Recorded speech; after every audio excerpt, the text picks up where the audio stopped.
Hello, everybody. It's George from Ireland. So, welcome back to my channel. In this video, I'm talking about what's happened in India just today. The Prime Minister, Narendra Modi, he has just opened a grand temple which is dedicated to the Hindu god Ram, and it's in Ayodhya. So, this is been cause célèbre for Hindu nationalists for decades, and they've espoused an ideology called Hindutva, which is to say that Hindus are the core of India, and to be properly Indian, you must be a Hindu. That Christians, Muslims, Sikhs, and so forth aren't full members of the Indian nation. That their ascendants were Hindus. They ought to return to Hinduism. That Hinduism ought to be privileged. It should be in the constitution. Maybe even the Hindu Republic of India, just as Pakistan's an Islamic republic. So no more secularism. That the state should actively promote Hinduism. It should be the law of the land. Um, so anyway, I mean, I recall when I was little, this mosque built there in the 1500s under Aurangzeb, who was a Mughal emperor, a Muslim who was rather anti-Hindu. This mosque was demolished by a Hindu mob, and over 2,000 people died in the fighting because the Muslims obviously didn't want their prayer house to be torn down. Who would? And some of the Hindu fanatics were adamant there must be. Of course, there are plenty of Hindu moderates who said, no, we shouldn't do this, or even it's to happen, it shouldn't be by court order, it should be done peacefully, maybe in agreement with the Muslim community. I think the canny move for the Muslim community would say, okay, this site has no particular significance for Muslims. We will gift this land to the Hindu community as a gesture of fraternity. And can we have some land somewhere else to build it? Because Aurangzeb, he really liked to rub the Hindu nose in humiliation. And so he went out of his way to demolish Hindu mandir at the most sacred sites in Hinduism and to erect mosques in room of them. And so obviously India became independent in 1947. That was really simultaneous with partition. And so India went from being sort of 30% Muslim or 35% Muslim to about 12% Muslim. So the Hindu majority got much bigger because they jettisoned unwillingly the Muslim majority areas, which are now Pakistan and Bangladesh. And so some of the Hindu nationalists said, well, we've been pushed around for centuries, first by the Brits, previously by the Muslims, the Mughal dynasty, and another, the Lodi dynasty, other Muslims before that. The Hindus hadn't really been in charge of India, certainly North India, for several centuries before that, since maybe the 12th century AD. And finally, the majority of religion was back in the saddle. So now it's up to 80% of Indians are Hindus. But by no means all of them support Hindutva. So the Bharatiya Janata Party, as in Indian People's Party, has been in office for about 10 years. So Sri Modi has been a doyen of this movement for decades, long before it was fashionable. Obviously, it goes back to even the British era it started. It wasn't a major thing really until the 1970s. But remember, although 80% of the population is Hindu, only about 37% of them vote for his party. So that's fewer than half the Hindus. And of course, it does have a few non-Hindu votes as well. So although having said that, even people vote against the BJP, some of them would actually agree with the BJP on this one. They just vote for more regional parties. And those who vote for the far left parties tend not to agree with this. Incidentally, because the far left is quite secular.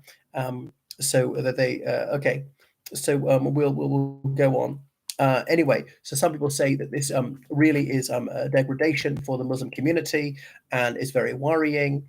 And there's going to be more communal violence against the beleaguered Muslim minority. So the Rashtriya Swayamsevak Sangh, meaning like National Volunteers Movement, which dates back, I think, to the 1920s, was really the intellectual lodestar of Hindutva, and the BJP grew out of that. And to show that they're so Indian nationalists, that's what they don't actually have the name in English, Bharatiya Janata Party, because it's got an English translation, whereas Congress does say it in English. And it's rumored that Mr. Modi might even want to officially change the name of the country to Bharat. We'll drop this Anglophone name.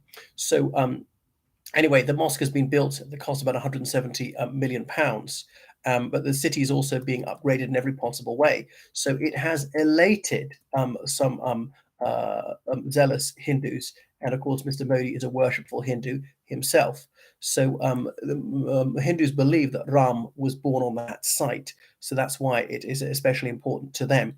So I remember when it was a real tinderbox issue in 1992. Of course, it played into the hands of Pakistan, who said, "Doesn't this show that Muslims were never safe in India? They get pushed around. The Muslim minority in India has a terrible time." And then there were retaliations that really put upon Hindu minority in Pakistan. No more than 2% of the population. They got it in the neck. Some of them were murdered. Some of their temples were trashed, and so on. The Air India office in Karachi, that was trashed, and things like that. So it ought to go without saying, nobody's place of worship should be demolished or desecrated or injured in any wise.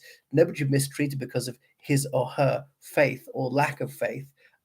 Anyway, I would just hope that disclaimer wouldn't even be necessary.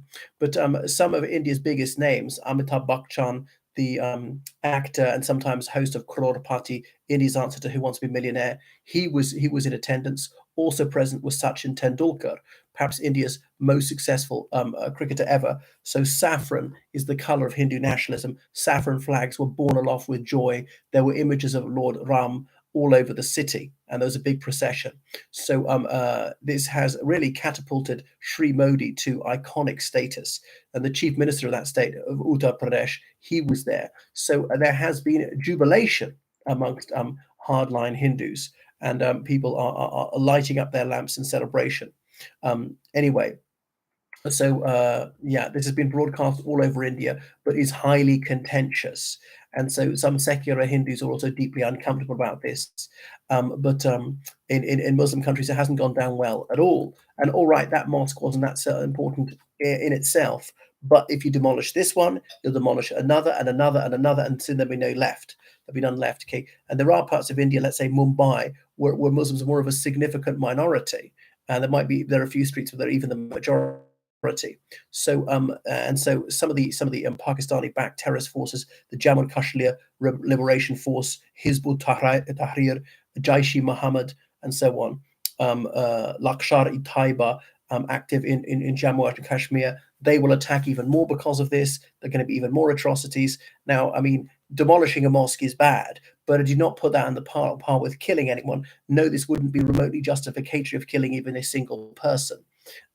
So anyway, it's a rather a worrying sign. So since 1989, that's when people first of all seized the mosque site, and the police officers had to try and remove the hardline Hindu activists who assembled bricks and so on, the materials which they proposed to build their temple, and it really stretched the loyalty of some Hindu police officers.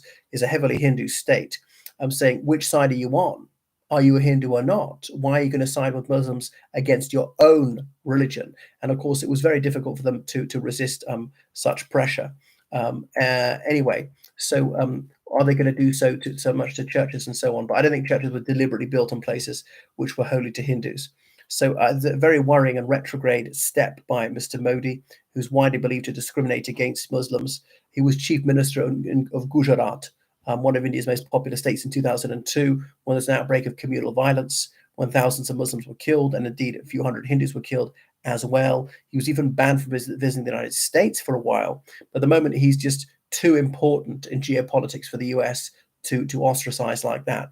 So he's been in office for quite a while, and I got to say, he is popular. And the major opposition party, Congress, is well behind it, only 19% of the vote. It's difficult to see Congress getting back into office anytime soon. Now, the BJP can't rule on its own. It leads a highly fissile coalition. And the Congress is head of a big coalition as well, because there are many, many regional parties in such a vast country, a country of 1,450,000,000 people, a country which is just extraordinarily diverse, is really linguistically kaleidoscopic. It's partly because of prosperity. There's been turbocharged economic growth, and that probably more than the Hindutva way of life. Weltanschauung is what's kept Sri Modi popular. So this has really just been rocket fuel to his campaign amongst hardline Hindus. They're very satisfied with what they've seen, and they want to see more of the same. And there's really no sign he's backing down. Surprisingly, there's not been as much pushback from the Islamic world as you might think.